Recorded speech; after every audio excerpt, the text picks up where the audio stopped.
Hello everyone, back checking into today's first video. We're doing a pretty big update for today's first video as we are releasing the GazWeathers.com Spring 2020 forecast. So yes, since the beginning of January, we've been gradually building up to the spring forecast. Been doing weekly updates for the spring of 2020, both in terms of analogs and also in terms of season 1 roundups. So it's all been building up to this point, and now it is time to release the GazWeathers.com Spring 2020 forecast. So I'll get on that for you in a moment. I'm going to show you initially the leading years within our updates this year, so you'll see which years have come out in top in terms of this year's spring updates, and then we will go through the analogs, and after that we will release the GazWeathers Spring 2020 forecast. So sit back, relax, and enjoy. It'll be quite a long video, of course, this, but if you can't watch it all in one go, then don't worry, it will be kept on the website indefinitely, as I'll be placing it on the spring updates, or that should be spring forecast page, later today or tomorrow, with a written summary going over everything that we discuss in the video. So you'll be able to watch the video on demand over at GazWeathers.com or at the YouTube channel, and you will be able to watch that video whenever you would like to, and also have a read of the written forecast as well. So I'll get on that for you very shortly, just to say that it's going to be a busy day at GazWeathers today. So second video up will be GazWeathers Sunday Roundup. That's your Sunday afternoon eclectic mix of this and that. As the long range bandwagon rolls on after this spring forecast is finalised, then we will move on to the summer updates. So we're going to have a little sneak peek for summer 2020 later on this afternoon. On Summer's Watch coming up, and Terry Scoley's March forecast as well. So, loads of updates. Keep checking back to all of them. Don't forget to give us a thumbs up on the videos as well. Let us know, and let YouTube know that you're enjoying them. And let us know in the comments what you think. And also don't forget to subscribe to the YouTube channel. You'll be able to see more content like this whenever you want. You'll be notified, actually, when we release more content like this.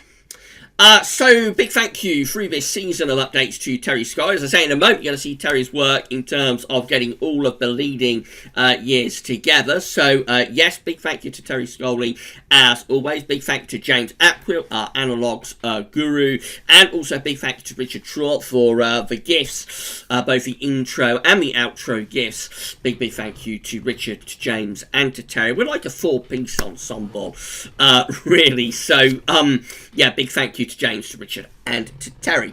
I think that's everything that I've got to tell you. So let's get on with the spring 2020 forecast then.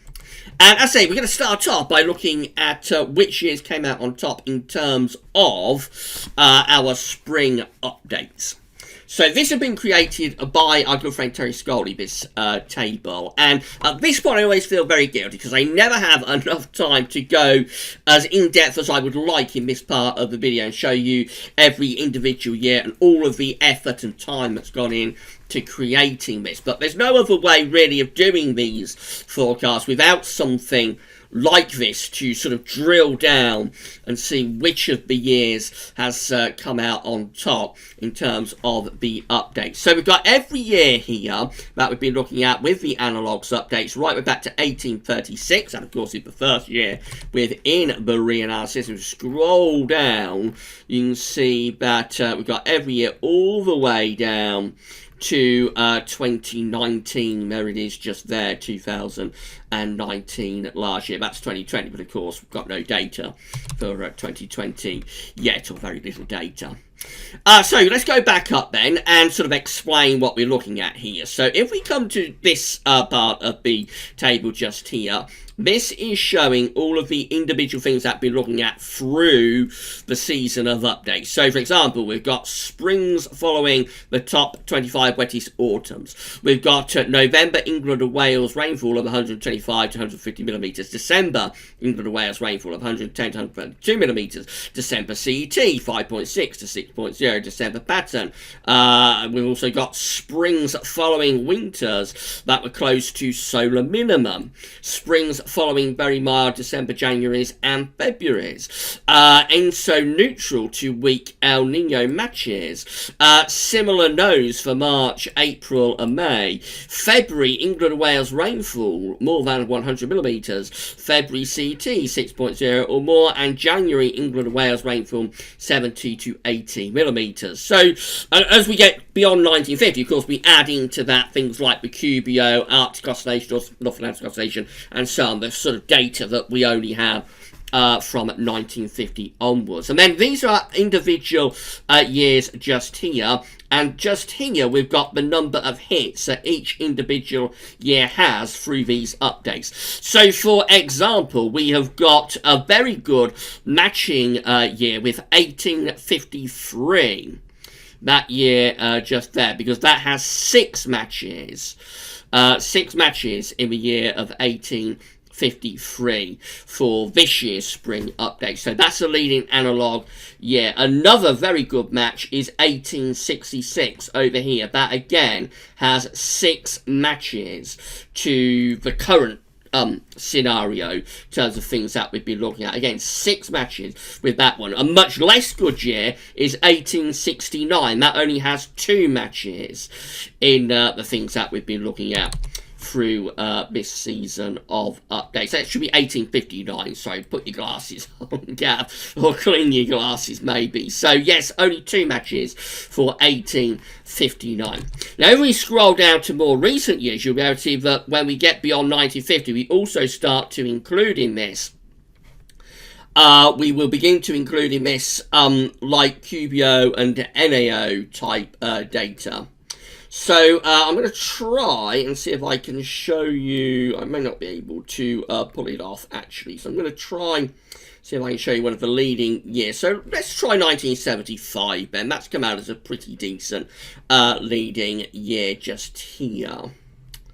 Because it has 5 matches, and included in that, it has got the springs following the 25 wettest autumns. It's got November, England and Wales rainfall 125 to 150 millimetres. It's got the December, England and Wales, November, I should say, England and Wales rainfall, December, England and Wales rainfall, December CT, December pattern match. But it also includes springs during developing easterly cubios, the quasi-biennial oscillation. As well as that, springs following winters close to solar minimum, yes, and so on down, but also included is springs following a very positive Arctic oscillation, more than two on the AO scale, and also it includes springs following an NAO more than +1 during December and January. So you can see that as we get to more recent years, we are also able to include in this things like the Cubio, the Arctic oscillation, North Atlantic oscillation data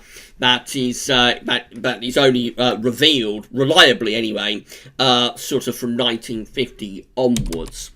So let's come down and see which were the leading years then.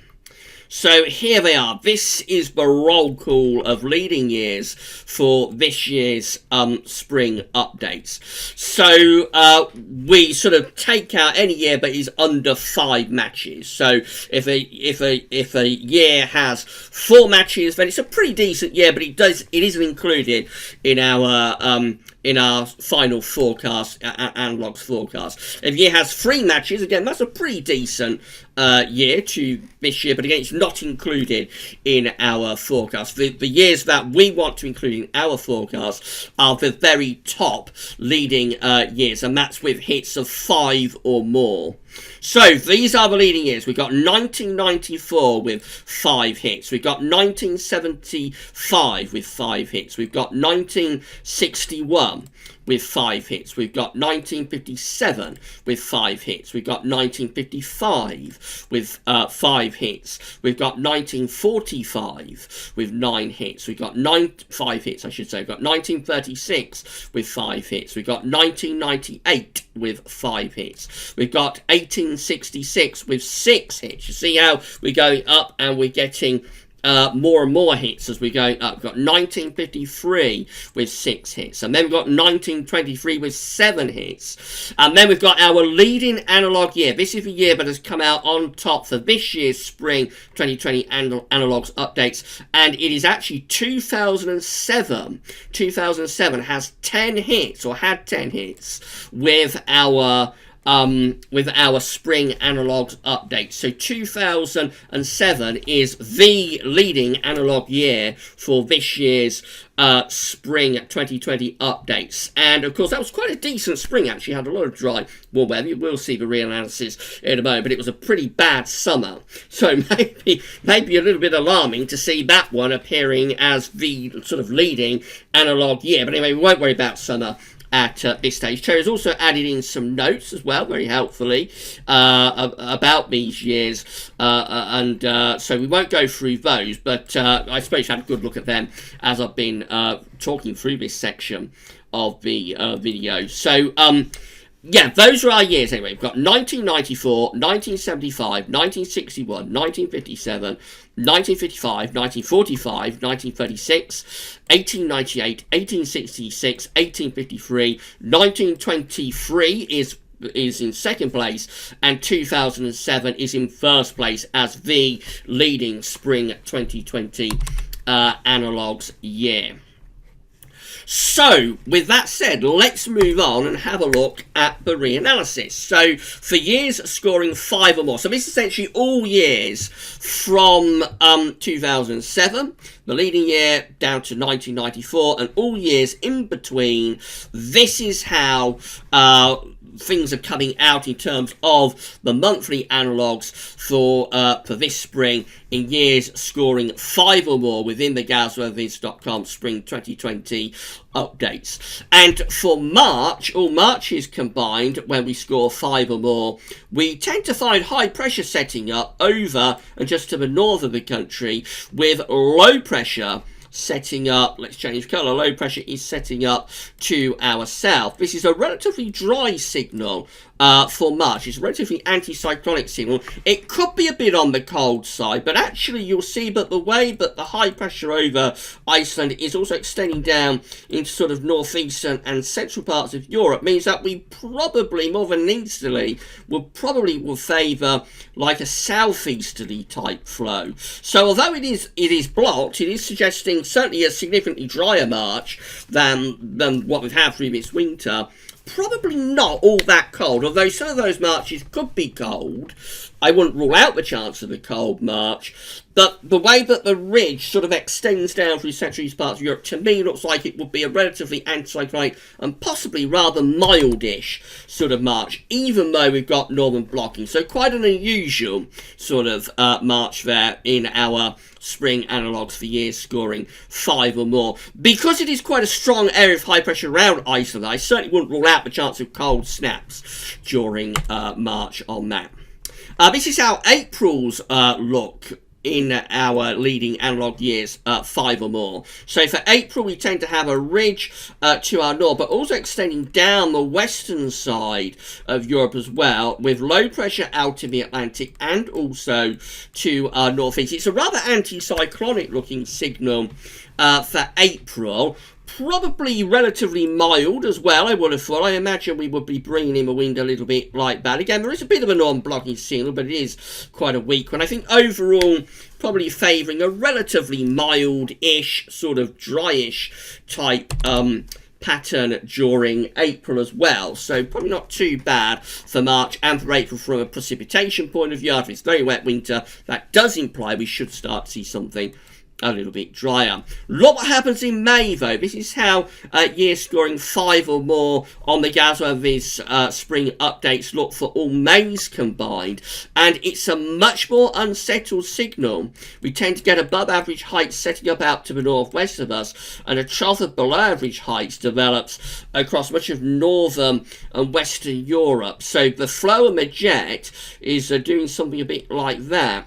And it places on the cold side of the jet stream for May, and we're close to a trough of low pressure. That's not a particularly inspiring pattern for May. So although March and April might have a reasonable amount of dry weather, and probably quite mild in April in particular. By the time we get through to May, we're probably favouring a rather cold and wet pattern overall for our leading analogue years, all of them combined scoring 5 or more.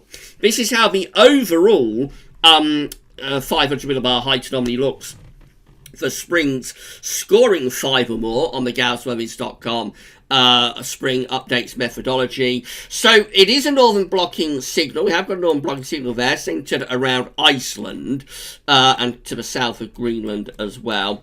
It looks like it's quite a cool and wet and unsettled pattern with a lot of low pressure sort of to the east and to the south of us, and also to the west as well. I'm not sure it would be that unsettled. I suspect that's been skewered quite a lot by what's happening in May. I think for March and for April, they would both, to me, suggest relatively dryish sort of months, and then May would be like the Joker in the pack. That would be the one that could unleash some really quite unsettled conditions. Now, this is how the temperature looks, the surface temperature looks, for our leading analogue year scoring 5 or more, all of them together. And overall, it looks like it's a cold signal for this spring across many northern parts of Europe, a very delayed spring for northern Europe. And even out in the west of Europe, again, it's below average. The temperature anomaly is forecast to be below average there by around, let's say, 0.5 degree to 1 degree. So it is a bit of a cooler than average spring being forecast there, with our leading analogue years scoring 5 or more. You notice that Greenland is forecast to have a very mild spring, above average temperatures there. That's because of the blocking, of course, but within the mid-latitudes, and certainly for northern Europe, actually looks like quite a cold spring. But a rather dry sort of spring as well. So this is how precipitation looks, with our years scoring 5 or more on the GaussWeathers.com spring 2020 updates. And yes, overall on the drier than average side. On the scale, sort of around 0.5. So it's not a very dry spring, but it's certainly a little bit drier than average. Let's drill down a little bit more, though, and exclude those years that were only scoring 5, that were scoring 5 or more. And now let's just look at the years that score 6 or more. So we're narrowing down the field, and then we take out a lot of those years, and we're left with 2007, top year, of course, 1923, 1853, and 1866, and this is what we see. So this is all Marches combined with years scoring 6 or more on our forecast methodology. And again, very similar really to the 5 or more for all Marches. We tend to have above average heights to our north, we tend to have below average heights to our south. You can envisage that we're bringing in like an easterly or southeasterly type flow. It may be a little bit colder and a little bit more unsettled actually on the 6 or more compared to the 5 or more. We may have just that little bit more of an easterly tilt.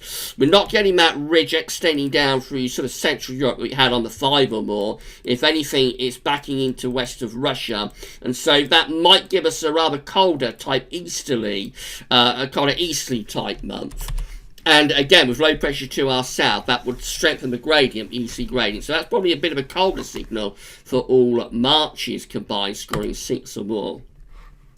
All Aprils combined doesn't look too bad though. We get the above average heights, yes, sitting to our north, but again, it's sending that ridge down through western parts of Europe, a trough out in the Atlantic, rather anticyclonic, rather quiet, and probably quite mild or even relatively warm April with winds from a southeasterly sort of direction. That looks like quite a nice month for the years that are scoring 6 or more. But then same story for all Mays combined with years scoring 6 or more, because again we get this mid-Atlantic ridge setting up out to our west, and we tend to get the trough of low pressure developing to our east. And so what this does, it leaves us bringing in the wind potentially from a north to northeasterly direction, and you could imagine that we're bringing in quite cold winds from the north or from the northeast there during those Mays that are scoring 6 or more. So a cool and wet signal for May. Relatively dry signals still continue though for March and for April. April. I think what a lot of people are looking for this spring is something drier. So from that point of view, the analogues are shaping up to be reasonably encouraging, I think, certainly for March and for April, less so for May. This is how all springs combined are looking in years scoring 6 more. Remember, it's only 4: 2007, 1923, 1853, 1866. High pressure tends to be to the north, low pressure tends to be to the south, and you would imagine that would bring in pretty cool winds from the east quite a lot of the time. Of course, spring is a very easterly season in any case. Temperature anomalies for years scoring 6 or more on the Gauss Weather's forecast methodology.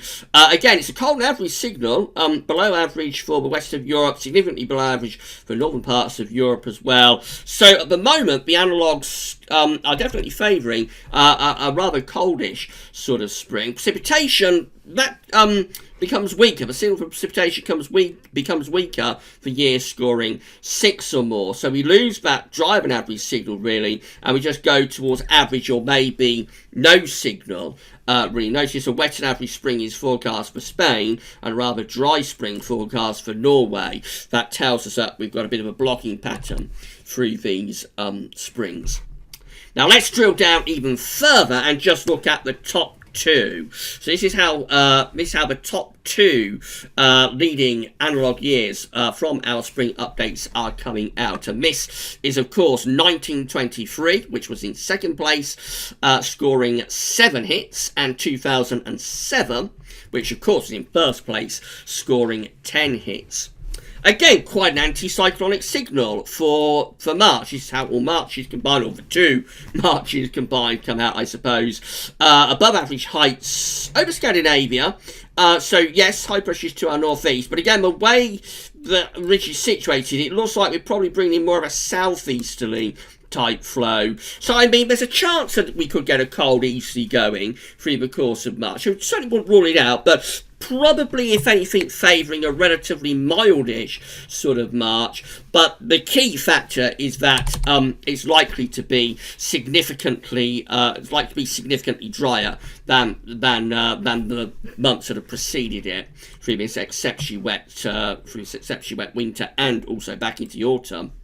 The top 2 for April looks like that. 923, 2007. Anticyclonic signal again. This time the ridge is more or less centred over the top of the country, so you would expect a relatively dry and potentially quite mild or even warm April there with our top 2 leading analogue years. But then again, same story for May. It all goes down the tubes a little bit when we get to May with our top 2 analogue years. Below average heights then set up over to the north of the country. We tend to get a ridge out to our west. A cold, wet month being favoured in May with our top 2 leading analogue years.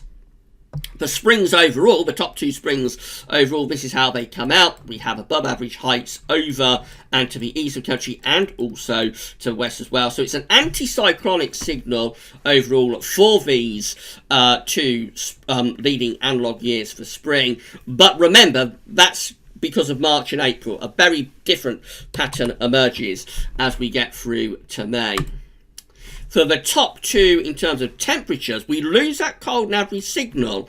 Quite interesting. So look at that. We start to go towards average or milder than average with our temperature anomalies for the top 2 leading analogue years. That's probably because 2007 was a very mild spring and had an exceptionally mild April. 1923 was rather colder, but definitely the top year, 2007, that was quite a warmish sort of spring.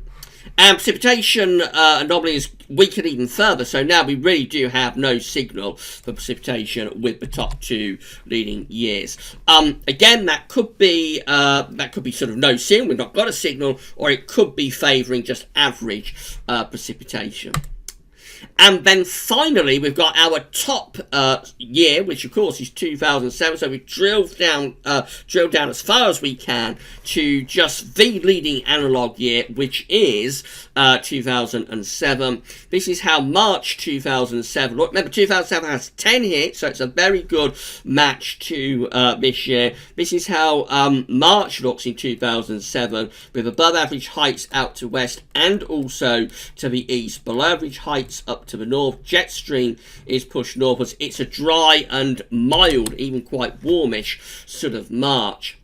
April 2007 centres the ridge over the top of the country, and we come away with a very dry, exceptionally dry, and also very warm April. At one time, April 2007 was the warmest on record, superseded by 2011, of course, but an exceptionally mild and dry April.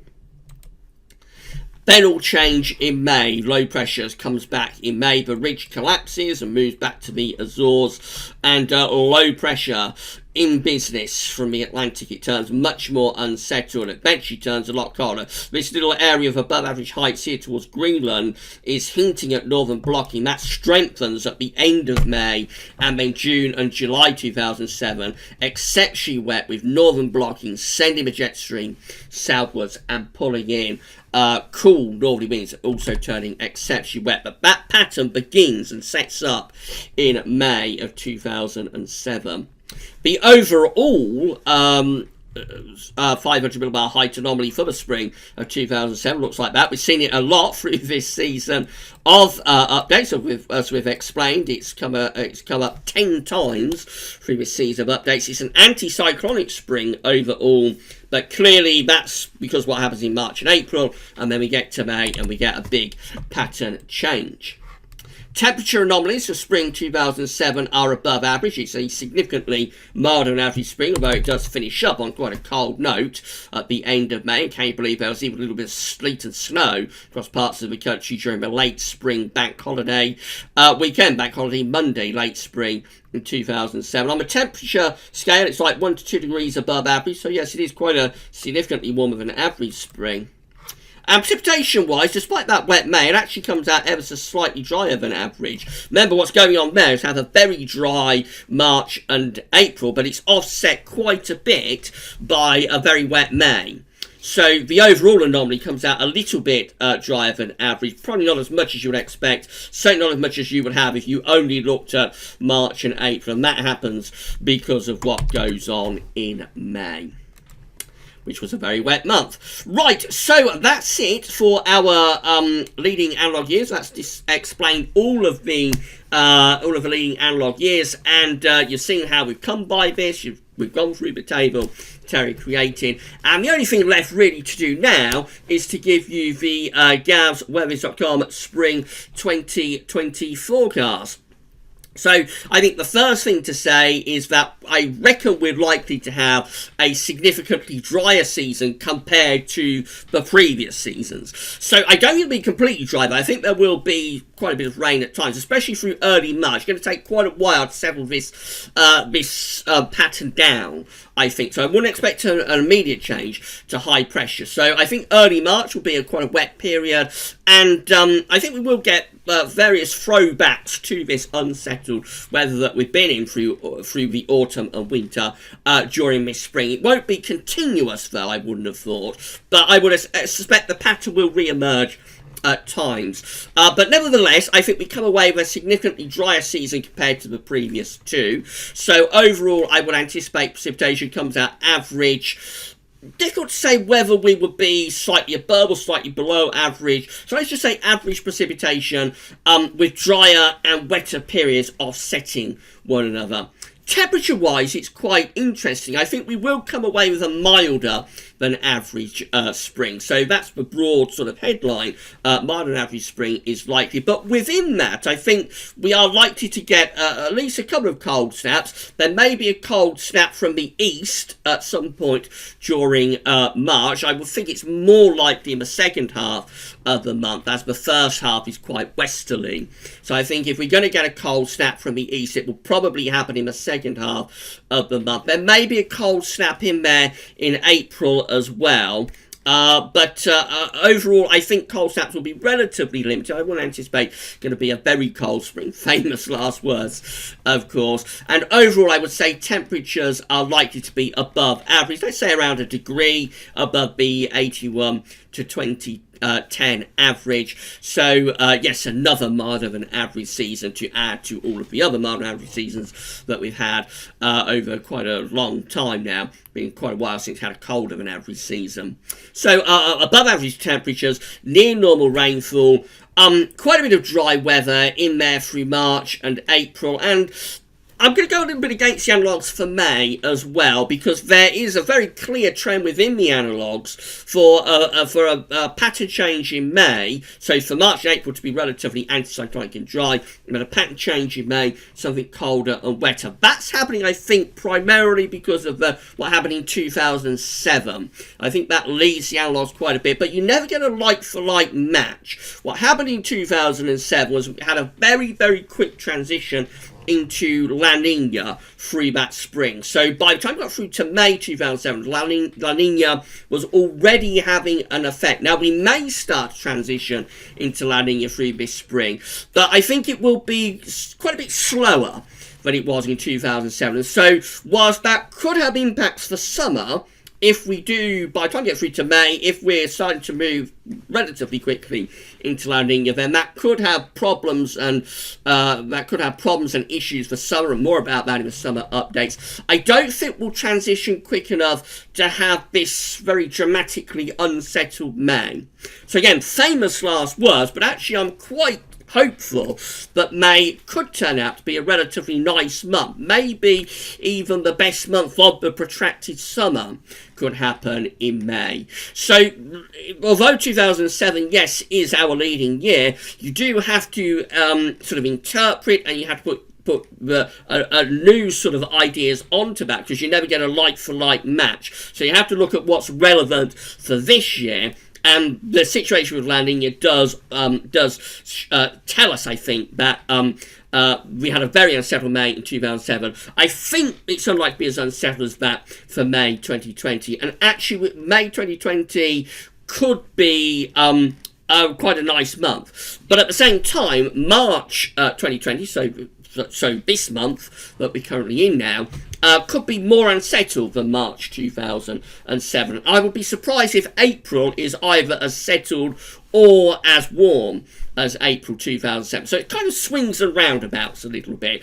2007 is used as a guide, but we're not going to get a like-for-like match to 2007. Spring 2020 will be a unique season in its own right. But the broad theme for this spring, I think, is above average temperatures, near normal rainfall, wetter and drier periods offsetting one another. And again, I think that March will probably be a relatively benignish sort of month in the second half, but the first half of the month does look like it's going to be unsettled, and the change to dry conditions could take quite a while. It's not going to be an immediate switch. There might be a cold snap in there as well during March. I would anticipate temperatures for March probably close to average, maybe a little bit above, could even be a little bit below if we pull off that cold snap from the east in the second half of the month, but probably not too much of a deviation. And that would mean that March actually doesn't have a temperature, in terms of central temperature anyway, that's too dissimilar to January and February. So that would be quite interesting. It's not totally impossible if we was to pull off that cold snap from the east. It's not totally impossible that March could actually be a colder month than February and January in terms of the CT. So that's just a little something to watch out for. Not particularly relevant to the spring forecast, I don't suppose, but just a little bit of a heads up that March probably won't have a temperature too dissimilar to January and February, even if it comes out close to average. April, I would have thought, is likely to be above average. May, probably above average too. There could be a couple of cold snaps though in April, and I think May could be the best month of the spring. Overall, close to average with precipitation, drier and wetter spells offsetting one another, and temperatures broadly above average. I'm not anticipating in May that we get that dramatic flip to a very cold and wet month, or a very wet and cool month that we had in 2007. That flip may happen later on if the transition to La Nina does take place, but it's a bit of a slower transition, 2007. So it could be June or even July that we have problems with. But more about that in the summer updates, of course. That's not relevant to spring. So overall, quite a nice spring. And I think the key takeaway is that this should be an end, this season should be an end to the deluge. Whilst there will be unsettled periods coming and going, hopefully, fingers crossed, we will finally come away with something a little bit drier and, you know, just a little bit more benign, and people will finally be able to dry out and will be able to clear up a little bit after what has been a horrendously wet, horrendously wet 6 months, really. It's gone on since the end of September, and we're now into March. So, been pretty much 6 months of continuous rain for some places, and hopefully this spring will lead us to something rather drier, and we'll be able to get the clear up underway. That's as much as I can do for you. So that's it. That's Gavs Weather's Spring 2020 forecast. So now, of course, the long range bandwagon rolls on to summer. We'll be evaluating this forecast at the end of the season. So once we get to the beginning of June, we'll do an evaluation, see how the forecast went, see what went right, see what went wrong as well. And we never hide away from it, Gavs Weather. We're going to do an evaluation very soon for the winter forecast, winter 2019-2020. That wasn't a very good forecast at all. And we won't hide away from that. We will evaluate it, and we'll see what happened.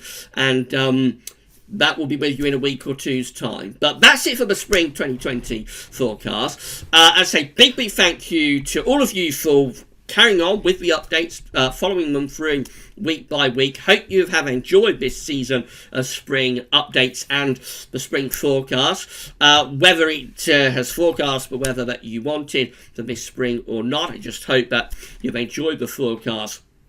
And this video will be placed on the spring updates and forecast page, or with a written summary this evening, and either this evening or maybe tomorrow. It's going to be a very busy day of other updates at Gavs Weather today, but you will be able to watch the video on demand, have a read of that written forecast as well at some point, either tonight or tomorrow. Big thank you to James, to Terry and to Richard for all of their help and support during this season of spring 2020 updates. And I think that's pretty much it. So it's time to wrap it up at 36 minutes. That's the GavsWeathers.com spring 2020 forecast. Thank you so much for watching.